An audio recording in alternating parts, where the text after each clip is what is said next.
What are we on dial-up? Oh, we're live. Hello. Happy Thursday, everyone. Hey, welcome everybody. How's it going? So good to see you. For those of you who don't know me, my name is Stephanie. This is David. Hey, y'all. And together we are toxic relationship recovery experts. We come here live every Thursday at 9:30 p.m. Eastern Standard Time to come and share with you important tools, support, information so that you can start to really rediscover who you are and heal from these toxic relationships. I thought you were doing like a superhero introduction. You're like, I'm Stephanie and this is David and together we are. Well, we are greater than the sum of just one of our parts. Well, right? that's true. We got lots of good parts. Got superheroes going on.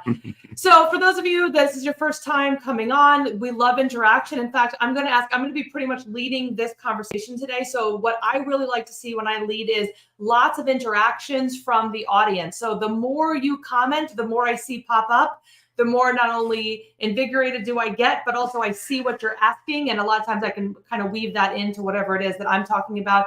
If for some reason I can't respond during the live, please make sure that you still ask those questions. I will go back and respond. And yes, of course, and I'll be monitoring the chat.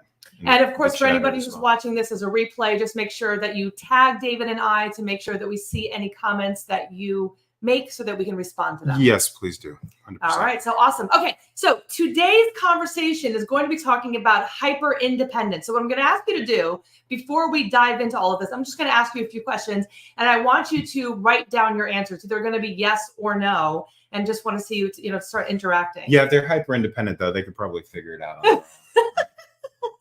Possibly. You got to keep it light. You got to. So, okay. So do you put others before yourself? Comment, actually, you know what? Comment me or, if that is you. If you refuse to accept help, is that anyone that is watching? Do something that will let me know that you are waving your arm. We're asking you to be honest. Okay. So we got some comments. Yes, always. This is a safe space. Remember, this is, a private group, open discussion. So come as you are and let us know what's up and we'll give it to you straight. I see some me's and some always. Yeah, we always come here. We're very straightforward and we share definitely from the heart. So this is definitely a space that you can do that as well. Do you ever feel resentful? Maybe you're doing all this stuff and like, why doesn't anybody help me? Why isn't anyone else doing any of this work that I am doing all by myself? Feeling any resentment towards anyone. And maybe even not now, but maybe ever in your life, have you felt resentful, maybe even towards exes or towards people in your life currently right now? Raise your hand if you feel burnt out. You're feeling burnt out, like, oh my gosh, I can't do this anymore. I feel maybe even your brain feels like it's tired of thinking all the time. You're feeling tired of having to run around and do everything. Physical symptoms, fatigue, aches, muscle pain, stress in your shoulders, your neck, your jaw. Mm-hmm. You see that a lot. All sign of burnout. And burnout is also just, being irritable more easily, getting more frustrated, and just feeling like I can't do this anymore. Kind of trapped in your day-to-day routine, not really making time for things you enjoy, self-care. Do you ever feel like nobody understands you? Like nobody gets me? I used to feel that way. I always felt like nobody really understood me. If they could only walk a mile in my shoes, boy, would they feel bad for me. That's what they feel like, not you personally. Well, sometimes people feel that way. They do feel that way. Do you feel like it's hard to trust? Do you feel like it's hard to trust yourself? Do you feel like it's hard to trust maybe other people? That lack of trust in yourself or in others. Does it feel like you need to go at it all alone? Like if you don't do it, nobody else is going to do it. It's like you're the only one who knows how to do that thing right. And if you don't do it, nobody else is going to do it. So I'm seeing a lot of yeses and me's. And I don't feel as David said, but yeah. So yeah, someone said you need a kickstart. That was me. Oh, yeah. So all of those things are all signs that you could have some hyper independence. We're going to really dive in today, really talk about it because I'm not sure that I realized that I was dealing with hyper independence. I thought I was just a dependent woman that could do things and accomplish things. And of course, that's one of the reasons why we're in this group, right? Is because we are very good at figuring out problems. Self-starters. We figure out problems, we figure out issues, and we come up with solutions to problems. And those are really, really good qualities. But when we talk about hyperdependence, we're really we're moving into this disordered, toxic thing that makes it so that we are causing actual harm to ourselves. So here's, first of all, the first question we're going to ask. No, actually, are we ready to dive in? Comment dive in if you are ready to dive into all of this. We're testing you to make sure that you're watching and still awake. I know it's late for some of you, but yeah, if I seem hyper energized, it's only because I was putting my son to sleep and I felt like I was falling asleep. So I was like, I had to get up and kind of move around a little bit and get my own energy second wind. Yeah, I had to kind of push it. Sometimes challenges, right? Even we have challenges. Yeah, let's be real. Exactly. All right. So what is hyper independence? Hyper independence is a form of self-reliance where an individual compulsively avoids relying on others for support or assistance. This mindset can lead to challenges in maintaining healthy relationships and hinder emotional connections, teamwork, and seeking help when needed. So here we go. Does that resonate for anyone who's watching right now? And I could say that I used to be that person. Yep, we got some me's already.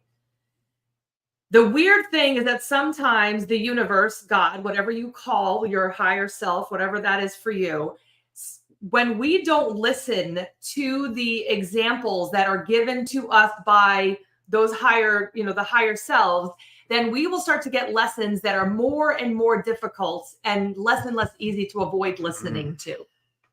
And I'm going to tell you a little bit of a story. And it's for, some of you who have watched me before, you probably heard some of these stories before. But I was someone who was, like I said, hyper independent. I don't need anybody's help. I can figure it out on my own. In fact, I'm the one who can help everybody else. You need something done? You tell me about it and I will fix it for you. Again, there's part of that codependency, but it's almost as if, and I'm going to just kind of say this for what I kind of think it is. It was almost as if I thought that those other people couldn't do it, but I could. I was like, being honest, right? I can do it. You might not be able to, but I can. I'm going to do all the things. If you want something done right, do it yourself. Exactly. I used to feel that way all the time. And so it got to a point where I just kept doing that. But of course, I was choosing these toxic partners. And then I was trying harder than they were to fix the problem, right? But I also I didn't need them. So it was, we lost Facebook for a second. Come on, Facebook. All right, we're back. It was this interesting thing where I felt I had to do the work. I had to take care of everything. I was the breadwinner. I was the caretaker of everything. I was the one worried about making plans and doing all of the things. And then the exes weren't. They weren't taking responsibility for any of it. And I was starting to feel really, really exhausted. When I finally ended the relationship, things went really bad. But in hindsight, I'm now kind of happy that they did. I didn't like it at the time, but I had a wake-up call. And what the wake-up call was that I got a DWI, which was awful. Wasn't allowed to drive anymore. Guess what was taken away? My independence. I was excited to be a driver since I was young or old enough to drive.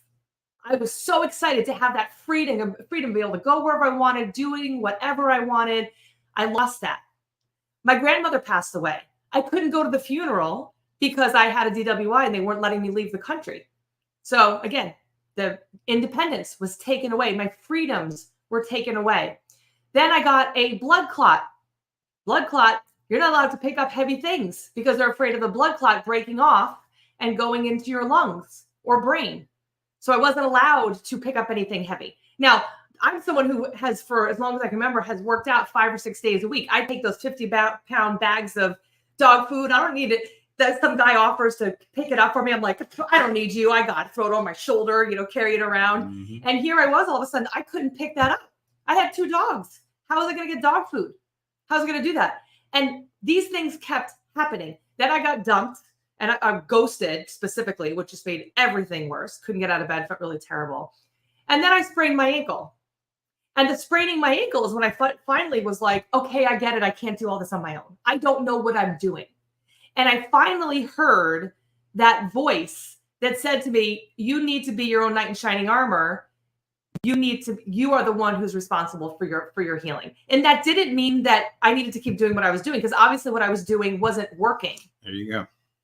Me trying to figure it out all on my own and fix me on my own was not working. But I kept trying, and I kept trying so much until finally everything went bad. So it's not like just you need to be your own knight in shining armor. It was more like you needed the round table. Yes. The court at Camelot, your fellow knights, maybe. You do. So hopefully that story that makes it understandable, because and again, I don't know if that resonates for anybody that's watching, but that feeling of like, I can do everything until all of a sudden it's like that. I always say like a little like tap on the head, like, no, you can't. You need to ask for help. You can't do it all by yourself. And I'm like, no, I can. I can do it. And I was like, nope, no, you actually can't. I'm going to keep giving you examples to show you that you can't do it on your own. That's just the thing. The universe has a funny way of being persistent and trying to get our attention in, shall we say, increasingly impactful ways. And I think the problem for a lot of people, and certainly me, and maybe you too, to an extent, for a while, it's like, I got this. You sort of push those things away. Like, I got this. No one needs to come and help me. No one has ever helped me in any significant way before, not at least in the ways that I needed help with. Can't trust anybody. If it's gonna be handled, it's up to me. And that's the thing, when you resist that, right? It's like they say, what you resist persists. When the universe, again, call it whatever you want, whatever you believe, the intelligence that is greater than yours, that created your body and everything in your life, when you start to ignore those and push those things away, those voices get louder, those lessons get harder. And, unfortunately for a lot of people, that causes them to create even more bad karma and make more bad decisions and compound the issue. But I digress. So why does this develop? Why do we start behaving this way with this hyper independence? Well, there's a few different reasons. Obviously, number one, it's a coping mechanism. It's a way that we have learned to deal with things that are difficult to deal with. For some of us, it starts in childhood. Maybe not getting the attention that we needed, not getting the support, having people say they were going to do something and not do it, people not in integrity, people that were not healing or healthy themselves, that were trying to do what they could to raise us, but obviously missing a bunch of steps that they needed in order to really be the right parents for us. The coping mechanisms can also be from your later on in life. It's not all, I was thinking about literally this today, about how everything we blame on childhood, which, yeah, a lot of it does come from that. But there's also those experiences from there. Maybe something happens in childhood, but then you're kind of overlapping these other experiences. And now if you're someone who has not, maybe you had a healthy family dynamic growing up, but then you yourself have not experienced anything healthy in relationships, then you just think, hey, that was for my parents. That's so cute and so sweet that they have things great, but you don't think that's for you. So in either way, whether it's childhood trauma or it's trauma as you continue with relationships, as you mature and age and go through these different relationships, but it's a way of coping skills, of these coping mechanisms, because people have let you down. So when people let us down over and over again, and we haven't learned healthy boundaries, we haven't learned how to communicate, we haven't learned how to, wait for it, not accept, but accept people and their help, then we don't know how to get help. We think we need to do everything on our own. Does that resonate for anyone? Maybe growing up, maybe in past relationships, being made to feel that your basic needs were a burden, belittled, or made to feel that your dreams don't matter. Oh, stop dreaming. Get to work. You're too much. Or not You're enough. not enough. All right. Let us know in the comments if this is sort of ringing true for you. Yeah, what's resonating for you so and far? Again, the thing to keep in mind, the reason we talk about these topics is because they're so it's such a widespread thing. Not only do so many of you deal with these challenges, but we've gone through them too. And that's why we can keep it real with you about this. Yeah. Yeah. We're seeing. So I'm seeing my requests were ignored. Yeah. And when you feel like you're not heard, then I'm just going to do it myself because nobody's listening to me anyway. Nobody cares. And that's a coping mechanism. And it may serve to give us some validation or vindication, maybe in the short term. Mm-hmm. And we can do things for ourselves. But in terms of getting past these old patterns, breaking through and creating real change in our lives, I know for myself, I couldn't do it alone. No. So here's the next part of it. Why is this so bad? What are the consequences of this being hyper independent? Why do we need to be open to help? Well, here's the thing. When we so much push other people away and we say in our minds, I don't need anybody else, what kind of people are we attracting into our lives? Who are we going to let in? Because I was so independent that I never needed anyone to take care of me. But then I felt sad that nobody was taking care of me. I don't know if that resonates for anybody. Like, why is it my time? I mean, I have so many conversations with clients that say, I just want someone to tell me it's going to be okay. I want to know that somebody else is paying the bill. I want to know that somebody else is taking care of things. I just want somebody else to tell me it's going to be okay. Yeah, when you're hyper independent and put out that vibe of I don't need anyone, you're going to push away people who might otherwise genuinely, freely give, not for what they can get out of you. And this is friendships and romantic relationships. And instead, you attract people who put on a good show, maybe seem like they're on your level. And what they wind up doing oftentimes is undermining your confidence. Love bombing and then gaslighting and taking your feet out from under you until you don't even know which end is up. Mm-hmm. You will push the right people away if you are so independent that you basically make it seem as if you don't need or want anyone. And let me just insert something real quick that I think is important to consider. We're human beings. Yes, we want to be self-sufficient to a large degree, but biologically and culturally and socially, we need each other. This was a big lesson for me because, again, I suffered on my own, in my own head for way longer than I needed to. Mm.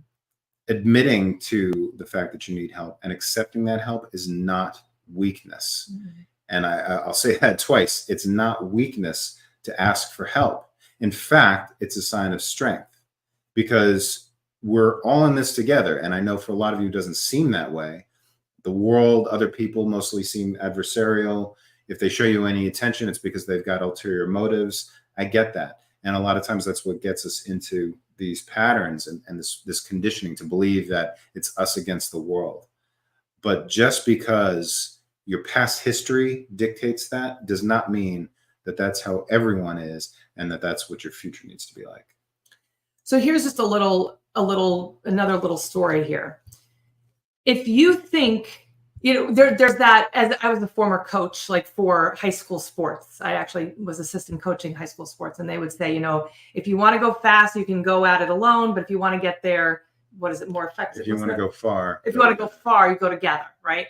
And so I will say that as an entrepreneur, as someone who has now gotten my team together, because that's actually one of the things we teach in our Brilliant Life Blueprint is getting that team. Who else?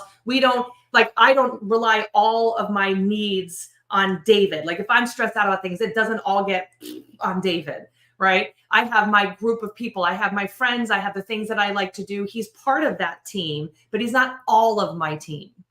Okay, so you need to have that mix of people.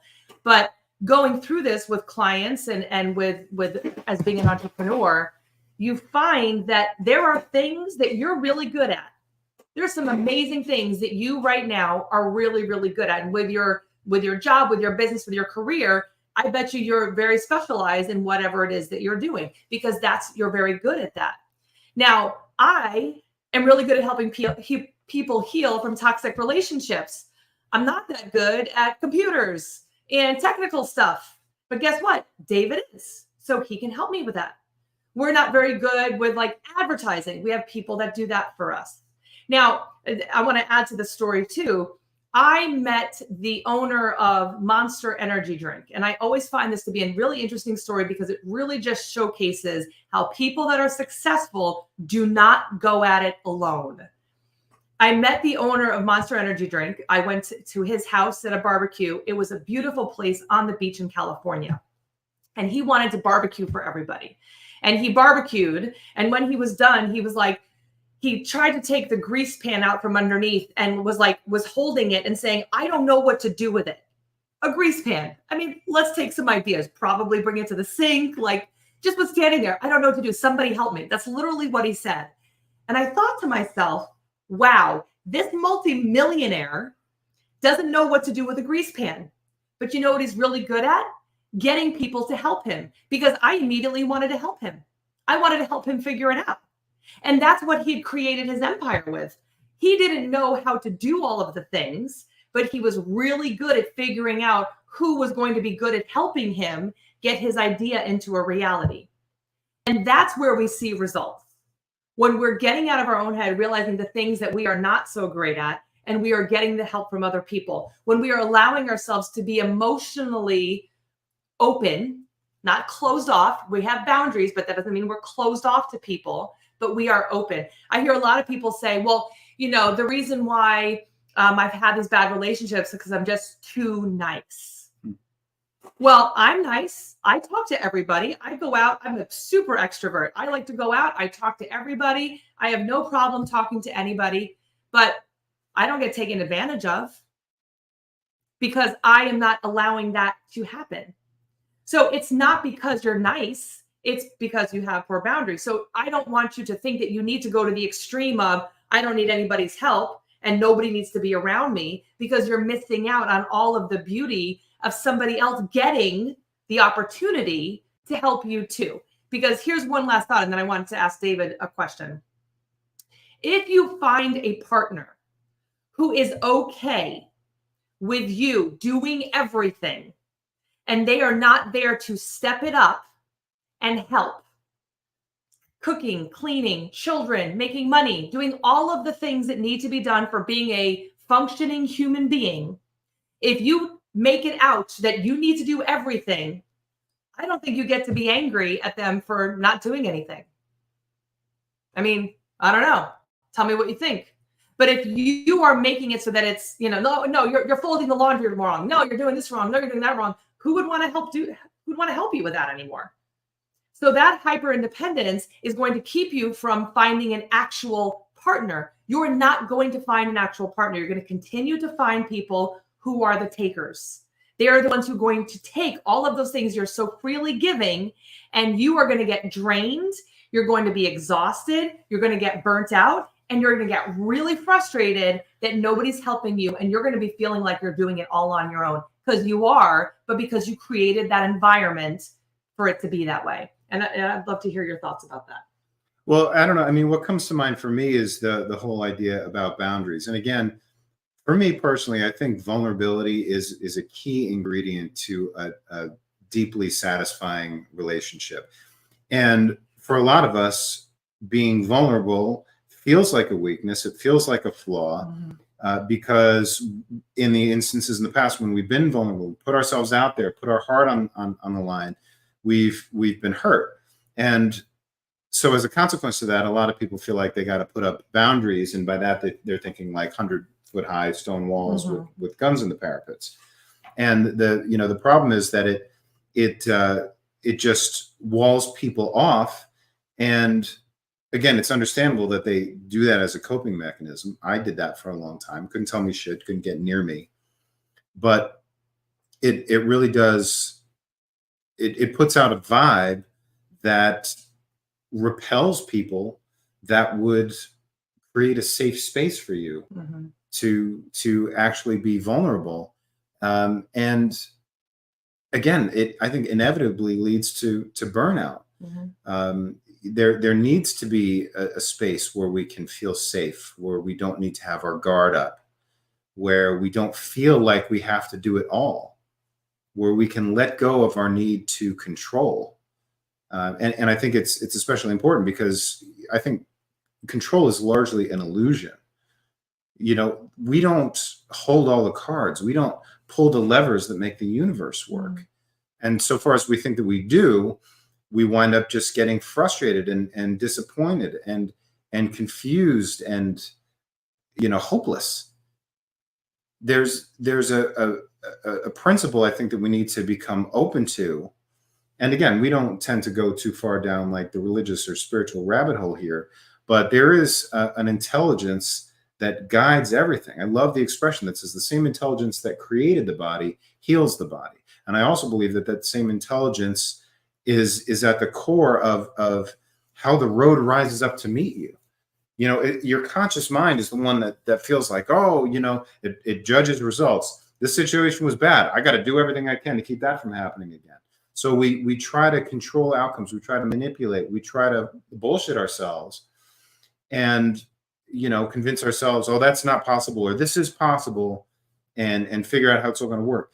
I agree with the idea that says that your superconscious mind, your soul, your connection to the infinite intelligence of the universe is the part of you that's responsible for deciding what's possible and what's not and how it can happen.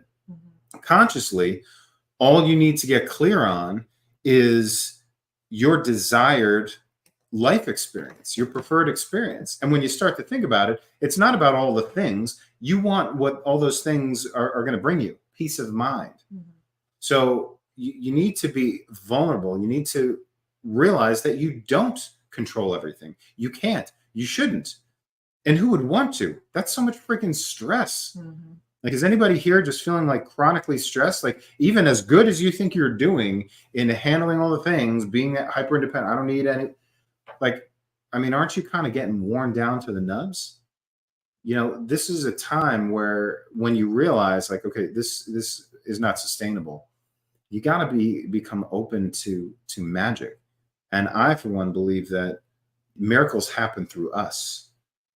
Sometimes people say, oh, I'll wait for God to, give me a sign, or they're just going to continue in these patterns, knowing that they're miserable. They're just waiting for Jesus to come out of the clouds and boop them on the nose. Meanwhile, my experience is that we are all angels to one another. We're all here to show each other the way home. Sometimes it's by shining a bright light and saying, go that way. Other times it's like, oh, the way is around me, and people become an obstacle. But I tend to go on a little bit on a philosophical rant, but the old way of doing things is just, it's not sustainable. The cells in the human body that see themselves as separate from every other cell, not one and connected with and interdependent on, what those cells become? I bet you can guess. That expression of that perception of, nope, I'm not connected, I'm in it all by myself, that manifests as things like cancer and autoimmune disease, chronic stress, and all the hosts of issues that come along with that. And without getting into it, I mean, there are some commonly held repressed emotions that are, that they see in people with major chronic illnesses. So there are serious consequences to taking that stance. So is this helpful to everybody? Is this helpful to everybody that's watching? And I always, when David says about booping on the nose, I had this vision of like, boop. Here's your boop. Here's your sign. Here is your boop. And so, if whatever resonates for you, just do me a favor and write down in the comments what really has stood out for you the most from this. Was this helpful? Number one, say yes in the comments if this was helpful. Feel free to give us some likes and loves so that we can see what your thoughts are about all of this. But here's the biggest thing, right? If you are realizing that this might be your little boop, as David liked to say it, to be reminded that, like, hey, I'm resonating with this. I am feeling like I need to do all this on my own. I'm exhausted. Maybe you're noticing health issues. You're having all of these other things, and you want to start creating that team that you can be, that you can trust and that you can actually grow and learn from. Then please do me a favor and comment the word team in the comments. You can also send me a private message, honestly, whichever one is easier, depending on where you're watching from. comment the word team or send me a private message, and let's hop on a 15-minute call. It probably won't be me because I'm kind of too busy with clients during the day, but David should be able to spend about 15 minutes to just kind of see what's going on with you and see where it might just be 15 minutes. Like, we can figure it out on this call and then we go from there. Or it might be, hey, we need to work on these things. Let's talk about moving forward with some more support. But at least you get a little bit more of an idea of what direction you need to go in so that you aren't trying to figure it out on your own. Yeah. Because I never got anywhere doing it on my own.